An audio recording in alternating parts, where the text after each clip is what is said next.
Welcome into another video, and it is Tuesday, so you know it is power rankings time across the NFL. As you can see here, we have my 11 through 32 laid out for you.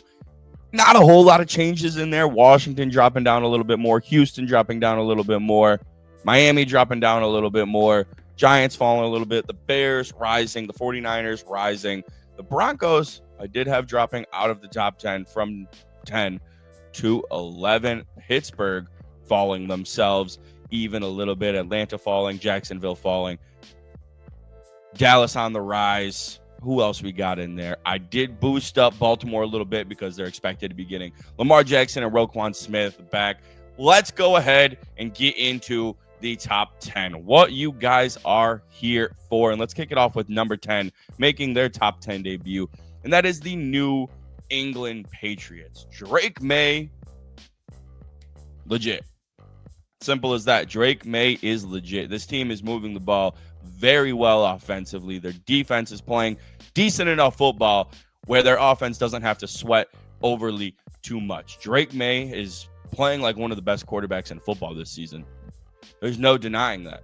It is the truth. He looks the best amongst the 2024 class. He looks the best, and maybe he's not better than Josh Allen, but he looks amongst the best in the AFC as well. Well-deserved top 10 debut. And guys, their next 6 games, I've got Cleveland, Atlanta, Tampa Bay, the Jets, the Bengals, the Giants.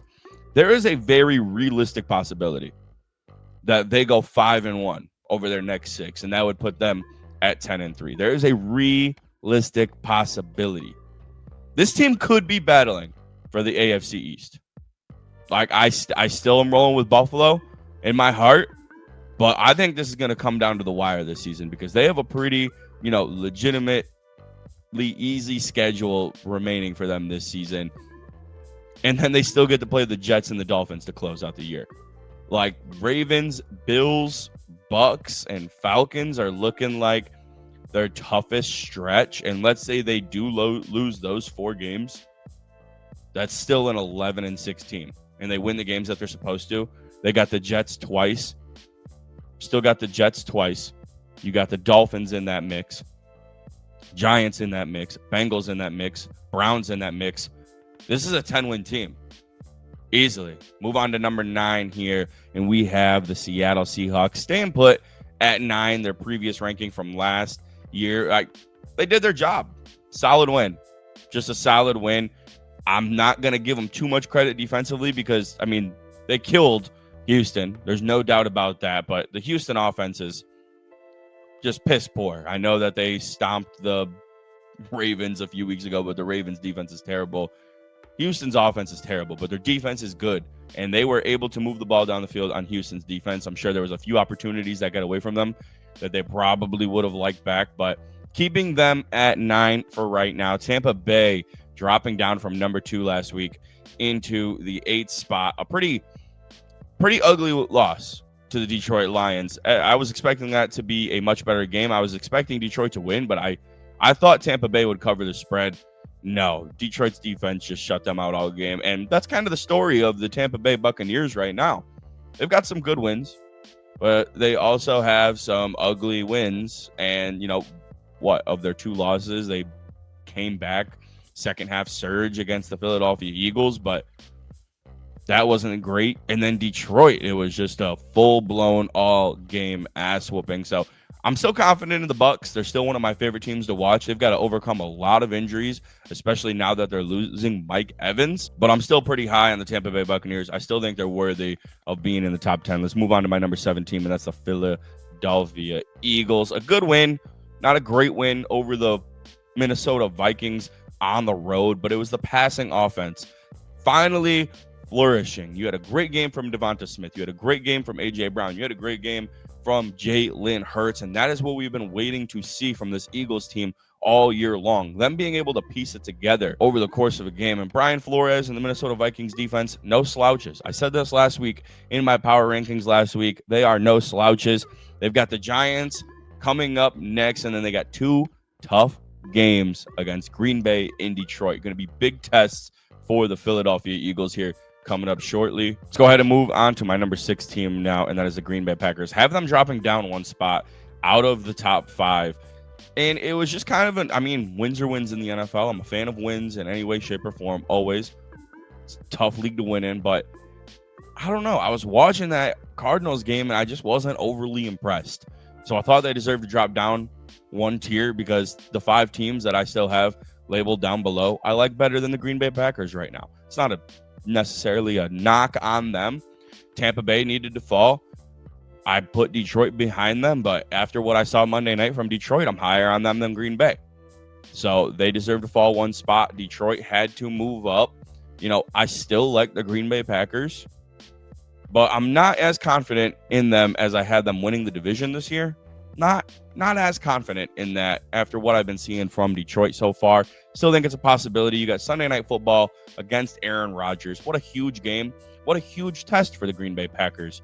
Because the Steelers are going to be hungry after their loss to the Bengals. Aaron Rodgers is going to be hungry against the Green Bay Packers. It's going to be a great game.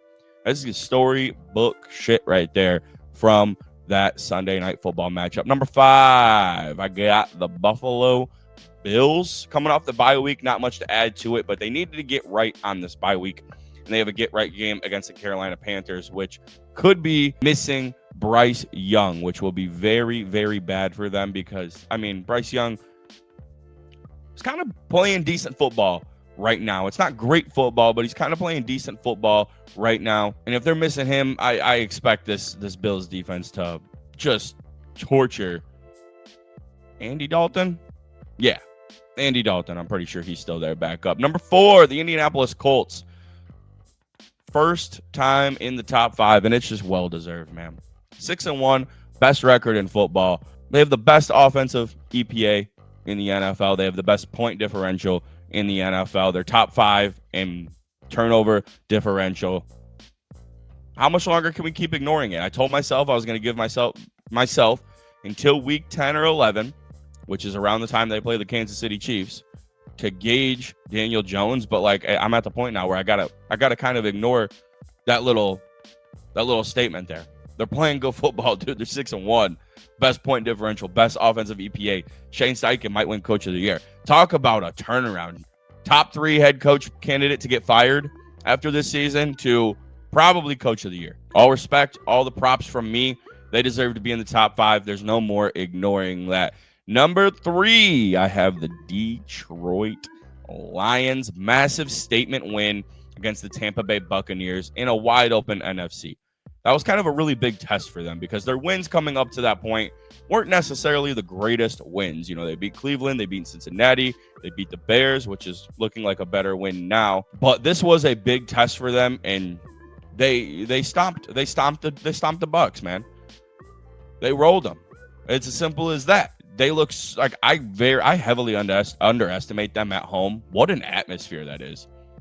What an atmosphere. Slowly becoming a top 5 atmosphere in football, no doubt about it. And I feel like that's just always been overlooked because the Lions have always been bad.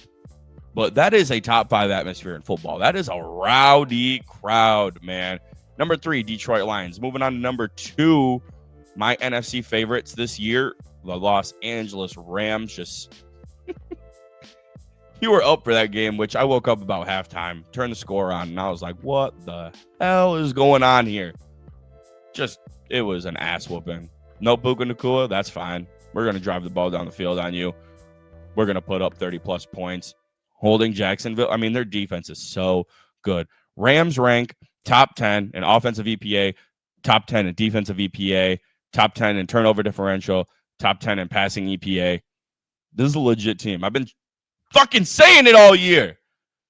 This is a legit team. They're the only team in the NFL to beat the Colts, by the way. Pissed me off. They should have beat the Eagles. They blew that one. Should have beat the 49ers. They blew that one. This team very well could be undefeated right now, and they're not. That's okay.